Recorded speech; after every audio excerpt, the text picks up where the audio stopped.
माननीय श्री इकरा चौधरी जी। धन्यवाद सभापति महोदय, आपने मुझे इस विशेष चर्चा पर बोलने का मौका दिया। भारत के संविधान के 75वें वर्ष की चर्चा के मौके पर मैं सबसे पहले संविधान बनाने वालों की दूरदृष्टि को सलाम करती हूँ। एक युवा सांसद के तौर पर मैं अपनी उम्मीदों को संविधान के साथ जोड़कर खास तौर पर ये बताना चाहती हूँ कि आज हमारे देश में पिछड़े, दलित, अल्पसंख्यक समुदाय को किस तरह अपने संवैधानिक अधिकारों और आज़ादियों की हिफाजत के लिए हर रोज मुश्किलों का सामना करना पड़ रहा है। Doctor B.R. अम्बेडकर के कथन से अपनी बात रखना चाहती हूँ।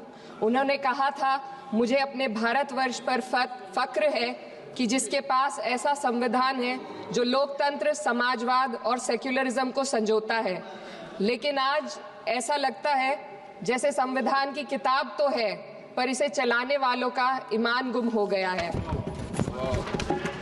आज हिंदुस्तान में हर वर्ग को किसी न किसी चुनौती का सामना करना पड़ रहा है, मगर अल्पसंख्यक खासतौर पर मुसलमानों पर जो कहर टूटा है वो किसी से छुपा नहीं है। ये लोग सिर्फ अपने मजहबी पहचान की वजह से निशाने पर हैं।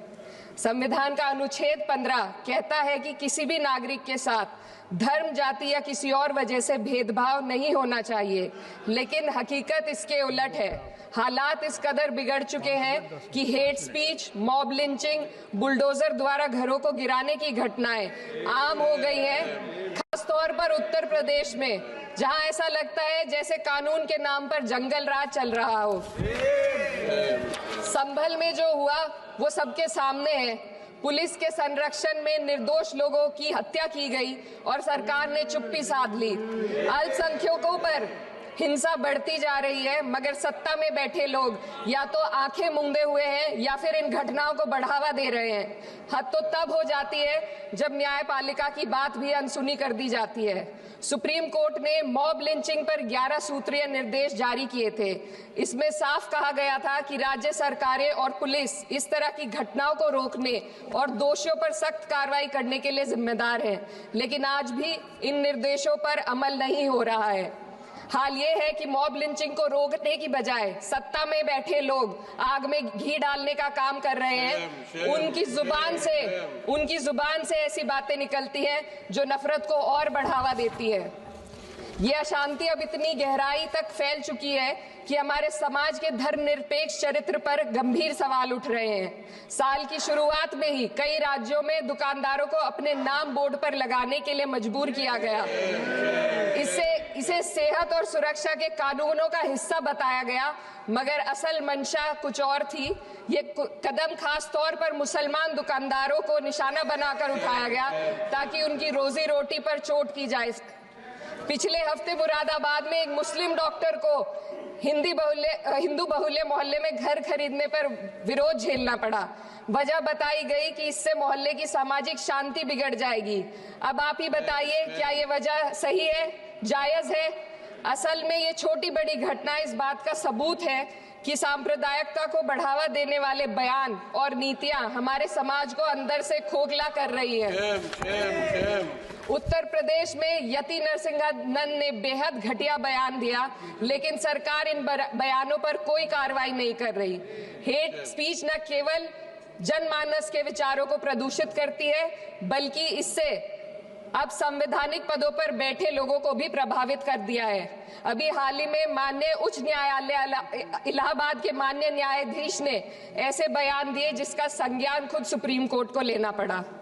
संविधान के अनुच्छेद 29 और 30 ने अल्पसंख्यकों को उनके मजहबी और सांस्कृतिक हक दिए हैं ताकि वो अपनी पहचान को बचा सके और अपने संस्थान चला सके, लेकिन आज उन्हीं हकों पर हर तरफ से चोट की जा रही है।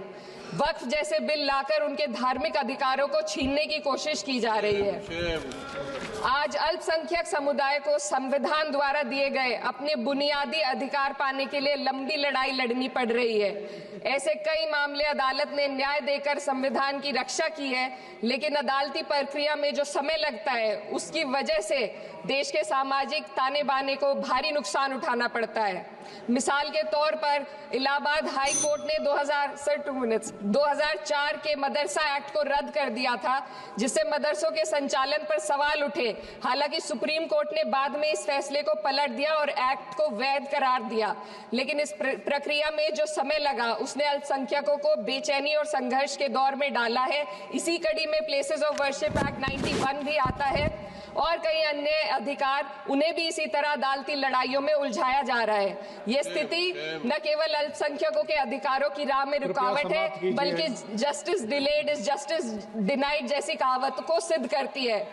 मैं इस सदन से दुनिया भर के अल्पसंख्यकों की आवाज उठाना चाहती हूँ, खास तौर पर हमारे पड़ोसी देश बांग्लादेश में अल्पसंख्यकों के साथ जो हो रहा है वे दिल को गहरे तक चोट पहुंचाने वाला है। उनकी जान माल की हत्या की जा रही है। बांग्लादेश हो या हिंदुस्तान हो या कोई और देश, अल्पसंख्यकों की सुरक्षा, इज्जत और अधिकारों की हिफाजत हर सरकार की सबसे पहली जिम्मेदारी होनी चाहिए। मैं इस सदन से अपने देश के अल्पसंख्यकों के साथ बांग्लादेश के पीड़ित अल्पसंख्यकों की आवाज को एक साथ उठाना चाहती हूँ।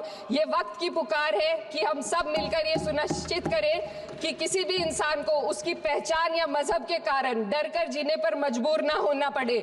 जहाँ हक छीने जाते हैं वहाँ अमन खो जाता है। ये बात हर सरकार को समझनी चाहिए। अगर हम सच में अपने संविधान का सम्मान करना चाहते हैं तो हमें नफरत और भेदभाव को खत्म करना होगा। हमें ये दिखाना होगा कि ये मुल्क हर वर्ग, हर जाति, हर धर्म और हर समुदाय का है, और जब तक ऐसा नहीं होगा तब तक संविधान की आत्मा सिसकती रहेगी। सर, अपनी बात को खत्म करते हुए मैं एक शेर अर्ज करना चाहती हूँ। ये दाग दाग उजाला, ये शब्द